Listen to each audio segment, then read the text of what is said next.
I hear familiar footfalls. Come closer, Vestige.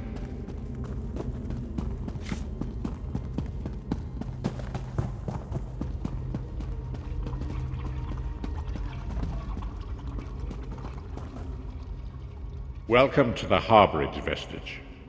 This is as comfortable a home as an old dried-up husk like myself could hope for. Despite my blindness, nay, because of it, my other senses seem to have heightened. This place had the right smell about it. Indeed, but let us not get ahead of ourselves. Without an understanding of where we are bound, every road will get us nowhere of a sort. I invite you to enter my mind and walk with me through visions of the... Enter my mind, Vestige, and walk with me through the shadows of past events.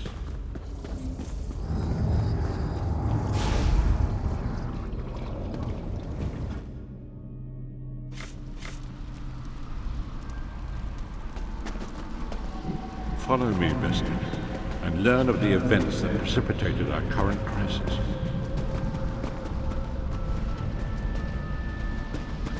My part of the story began when I awoke on the steps of the Abbey of the Moth Priests, with no memory of my prior life. The Moth Priests took pity upon me and brought me into their fold. I was weak and near death.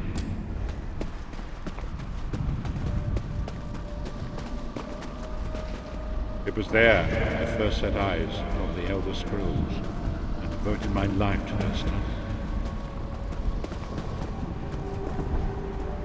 The scrolls allowed me to glimpse the very fabric of reality, but each profound insight dimmed my vision and eventually left me permanently blinded to the light of them.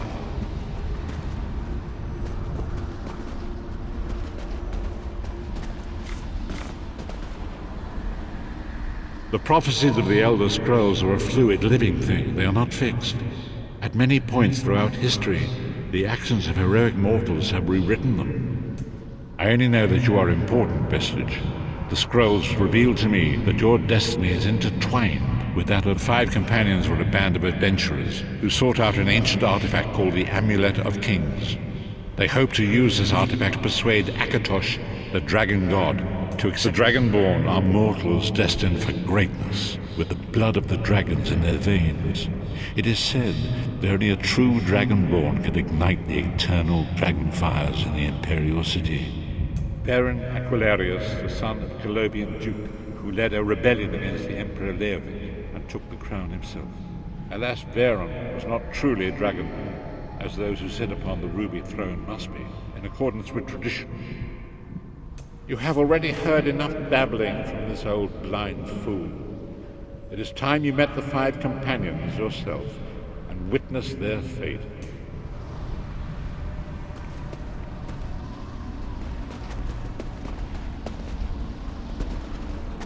The first companion, Lyris Titanborn, daughter of giants, was the mightiest warrior in the service of the Emperor. Next, Abner Farr, a powerful sorcerer, Grand Chancellor to the Imperial Elder Council. The Red Guard Swordmaster, Sai Sahan, leader of the Imperial Dragon Guard. The Imperial Emperor, Baron Aquilarius, who attempted to light the dragon fires and failed. And finally, Manamarco, the traitor, the king of worms, a powerful necromancer, and your executioner. These were the 5 companions who set out from the Imperial City on an epic quest to recover the lost Amulet of Kings. Menimarco convinced Varen that the amulet could be used to perform a ritual that would rekindle the dragon fires. He claimed this would please Akatosh and entice him to adopt Varen as one of the Dragonborn. By tradition, only the Dragonborn can lay claim to the Ruby Throne and rule as the one true Emperor by divine right. Varen conquered Cyrodiil and took the throne, but unless he became Dragonborn, he feared he'd always be thought of as a pretender. Each of the 5 companions were chosen for their skill and courage, and each was given a special role to perform in the party. Who would you like to know more about? You've already met Lyris. She's a Nord warrior from the frozen lands of Skyrim to the north, and it is said that her family lineage contains the blood of giants. Varen chose her for her strength and her loyalty to be his personal bodyguard. Sai Sahan came from a long line of Redguard swordmaster nobles. He was the leader of the Dragon Guard, the security detail of Varen and the Elder Council.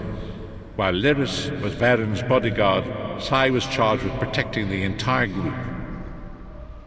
The Therns are one of the most influential families in Cyrodiil. Abner, their patriarch, is the leader of the Elder Council, a powerful battle mage and a shrewd politician. With his council, Varen was able to seize the Imperial throne years before. Manamako the traitor, the great enemy, the most powerful necromancer this world has ever known. His worm cult infiltrates and corrupts every corner of Tamriel. It was he who convinced Varen to perform the ritual you are about to witness. Disaster, war, and pestilence. A world brought to its knees. Now watch and see how one man's arrogance brought about the greatest threat our world has ever known.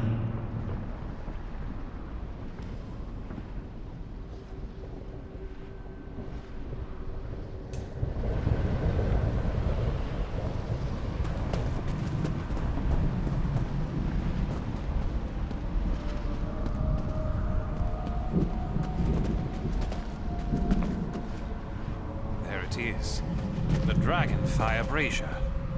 Manamako. It will work, my liege. The Amulet of Kings will rekindle the dragon fires and ensure your rightful place as Emperor. You have my word. It better work, Manamako, or you'll find your neck at the business end of my axe. My lord, I wonder if you'd muzzle your half-giant pet. She really is annoying. Enough, both of you. We are here to ensure my lord's rightful claim to the Ruby Throne. Abner, begin the ritual. I have a destiny to fulfill. By the lighting of the dragon fires, I claim my rightful lineage. By the fires of creation, let me be reborn. By the will of Akatosh, I proclaim myself Dragonborn.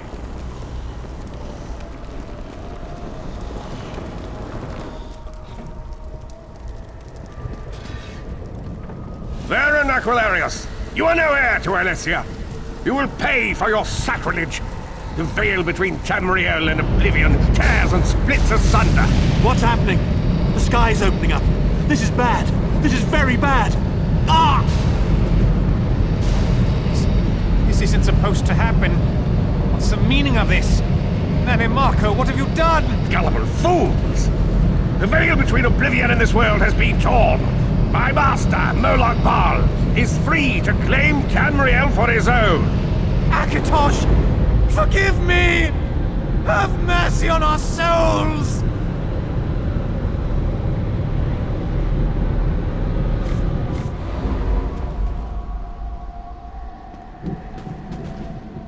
The ritual tore the veil between Nairn and Oblivion, allowing Manamako to begin stealing the souls his master needed to power the Dark Anchors and initiate the Plane Meld. Akatosh gave Alessia the Amulet of Kings as a symbol of his covenant with Nairn. So long as the amulet remained in the care of Alessia's heirs and the dragon fires remained lit, Tamriel would be protected from the Daedra. Manamako tricked Varen into breaking the covenant, and the veil between Oblivion and Nairn was torn. The Elder Scrolls named this event the Soul Burst. It gave Molag Bal the opportunity to disconnect the souls of Nairn from their hosts. Varen was lost. In the chaos of the moment, Sai Sahan took the Amulet of Kings and fled.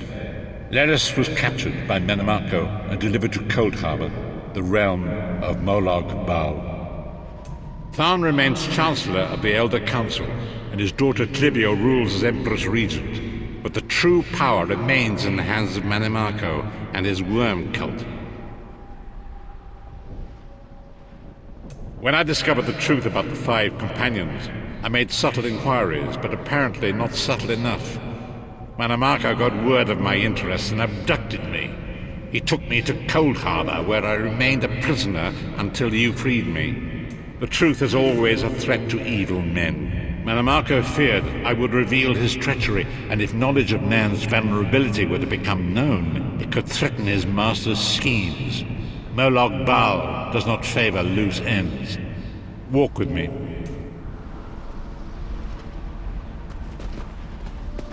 Long ago it was written, so long as the Amulet of Kings was borne by Alessia's heirs, Tamriel would be protected from the forces of oblivion.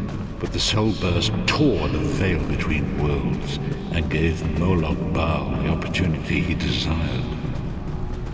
Moloch Baal's dark anchors pierce the torn veil and seek to draw Nan into the depths of Cold Harbor. These terrible engines of destruction have been a plague throughout Tamriel.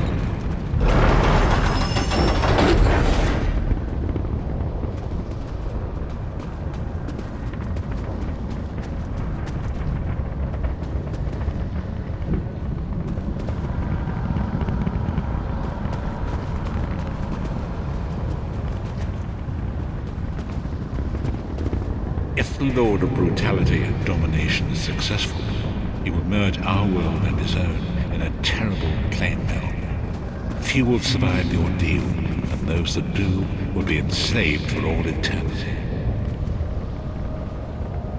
And so it falls to us, as you say.